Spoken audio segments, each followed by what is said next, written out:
भाऊ गाव कोणतं आहे? मांडुळवाडी. कुठं आलं? तुम्ही मांडुळ. सगळ्यात प्रथम ते इतक्या लांबून उन्हाताना आलात खरं माझं सेवा करण्यासाठी आभारी आहे. तुम्ही कोणाचा रिझल्ट बघितलाय का?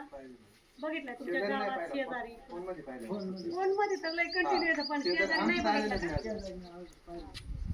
तुम्ही नाही बघितला तरी आता ह्यातलं कोणतरी म्हणलं ना रिझल्ट बघितला आम्ही बघितलाय ना तुम्ही. म्हणजे टेन्शन नाही घ्यायचं. प्रत्यक्ष ऐकण्यात आणि फोन मध्ये बघण्यात जरा फरक पडतो.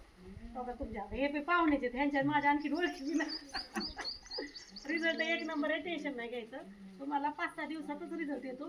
10-11 दिवसात खूप छान रिझल्ट. कसं सोडतात? पाण्यात बॅलर 200 लिटरचा बॅलरला कॉक आहे. ओके 3 लिटर एका एकरासाठी सोडायचं. रिझल्ट आल्या मॅडमला कॉल करून टाकायचं. 200 टाकायचं म्हणजे टेन्शन नाही. 100 लिटर म्हणजे अर्धा एकर.